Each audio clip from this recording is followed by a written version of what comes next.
Dwarka sector 14 स्थित भारत विहार में भीम अनुयायी संस्था ने डॉक्टर भीमराव अम्बेडकर का 133वां जन्मदिवस समारोह बड़े धूमधाम से मनाया। भीमराव अनुयायी संस्था के समस्त टीम ने बाबा साहेब अम्बेडकर के चित्र पर पुष्प अर्पित कर कार्यक्रम का शुभारंभ किया।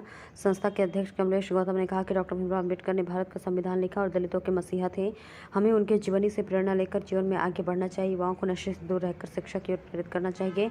इस मौके पर भीम अनुयायी संस्था ने बच्चों व पुरुषों व महिलाओं को डॉक्टर भीमराव अम्बेडकर का चित्र देकर सम्मानित किया। वह विशाल भंडारे का भी आयोजन किया गया, जिसमें भारी संख्या में श्रद्धालुओं ने प्रसाद ग्रहण किया। मानचंद जी, अर्जुन राम जी,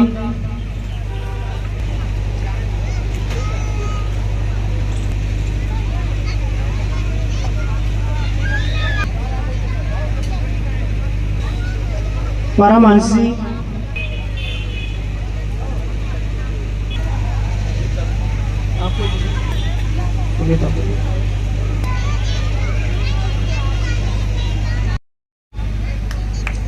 इन आप उत्साहवर्धन कर सकते हैं। करते रहे ईशांत सनोप श्री राम प्रकाश सिलेक्शन होगा।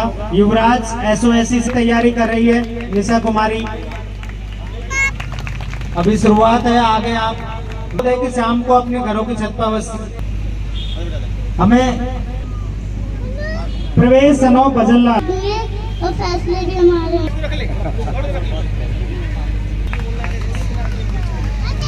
डॉक्टर मोनू कुमार, आजा बेटा, इधर देखो सामने। डॉक्टर रामोतार गवर्नमेंट की तैयारी कर रहा है। मुस्कान निक्की रोशन करेंगे आगे चल करके। नीरज है पढ़ेगी उस दिन मेरे देश को सर समाज में जन्मे।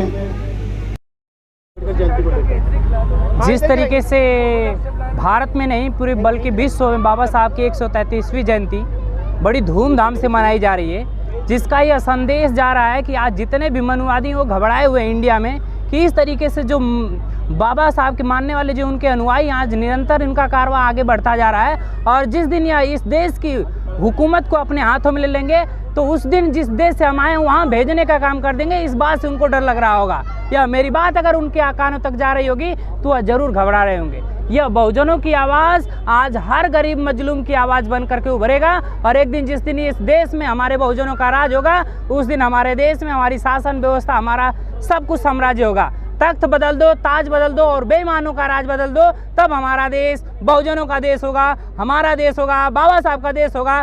तभी हमारे बाबा साहब का सपना साकार होगा। यही बाबा साहब ने सपना देखा था और उसी लिए हम लड़ाई लड़ रहे हैं। जिन्होंने आज साथियों ने बोला है कि जिस तरीके से आज यहाँ पे भीड़ थी 250 की, वह 250 नहीं 2500 में कन्वर्ट करके दिखाएंगे और इस देश के राजा बन करके दिखाएंगे। यह बहुजनों की आवाज़ है।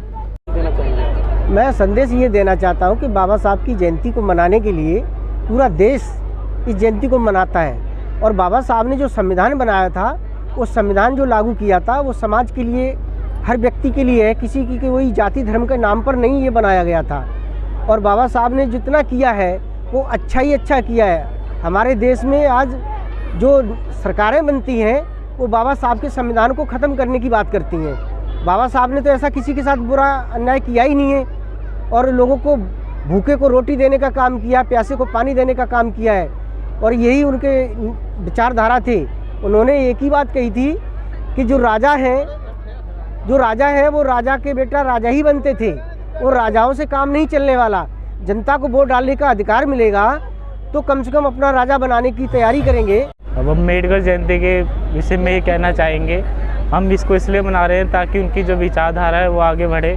अम्बेडकर साहब किसी जाति या किसी समाज के सिर्फ इतना उनको बैठा देना, उनकी विचारधारा को छोटा कर देना है, वो सिर्फ बहुजन समाज के नहीं है, वो पूरे भारत के हैं। उन्होंने महिलाओं के लिए किया, उन्होंने जो मजदूर है उनके हित की बात करी, उन्होंने समाज के बारे में बात करी, पूरे भारतीय के बारे में बात करी। उन्होंने ये बोला मैं किसी भी समाज की प्रगति उसकी महिलाओं की स्थिति से परखता हूँ। बाबा साहब को जो आज के समय में जो कुछ लोग हैं या जो भी पूरे समाज है अगर वो अपने समाज में अगर बाबा साहब को फिट करेंगे कि बाबा साहब मेरे ही समाज के हैं और हम इन्हें पूजेंगे, नहीं तो कौन पूजेगा, तो ये बाबा साहब को उल्टा छोटे करने की विचारधारा है, क्योंकि ये दूसरों के प्रति नफरत पैदा कर सकती है। तो हम इस विचारधारा को छोड़ करके सब में अगर प्रेम फैलाएं और सब में बाबा साहब जैसे गांधी जी सबके हैं, अब पटेल साहब सबके हैं, वो भी सबके हैं, किसी की नफरत उनकी फैलाना नहीं था। उनका बस एक ही कहना था कि जो सोच है कि जो बड़े लोग बड़े हैं, अपने आप को बड़े मानते हैं कि हम बचपन से हमें बड़े, हम ब्राह्मण हैं, जो भी है, उनका किसी कास्ट से नफरत नहीं था। उनका सिर्फ एक ही सोच था कि ये जो सोच है वो ख़त्म होनी चाहिए। तो यही हमें याद करना है, इसी सोच को हमें जो है ख़त्म करना है। और इनको मनाने का जो विषय था हमारा यही था, उनकी विचारधारा को आगे फैलाना, नफ़रत को नहीं है। बस एक बात हमें याद रखना है कि बाबा साहब एक छोटे से आदमी नहीं जिसे एक जात एक समाज मनाए, वो पूरे भारत के हैं, पूरे विश्व के हैं, number 1 scholar in the world है। बस यही मैं कह रहा हूँ। जय भीम। सबसे पहले आपके चैनल के माध्यम से बाबा साहब भीमराव अंबेडकर की 133वीं जयंती की पूरे बहुजन समाज को तथा देश के सभी देशवासियों को शुभकामना देता हूँ। सबसे पहले युवा पीढ़ी को मेरा संदेश है कि बाबा साहब का सपना था प्रबुद्ध भारत, और प्रबुद्ध भारत तभी बनेगा जब इस देश का युवा आगे आएगा, क्योंकि युवा जो है youth are the spinal cord of nations. ये किसी भी देश का जो बैकबोन है वो देश का युवा है। यदि युवा बाबा साहब को ज़्यादा से ज़्यादा पढ़े और बाबा साहब का जो संकल्प था प्रबुद्ध भारत, उसको बनाने के लिए युवा जो है घरों से निकले, समाज को जोड़े, बाबा साहब को ज़्यादा से ज़्यादा जाने और इस देश का हुक्मरान बने। यही मेरा संदेश है तमाम युवाओं को, और इस देश के सभी देशवासियों को एक बार पुनः मैं शुभकामना देता हूँ।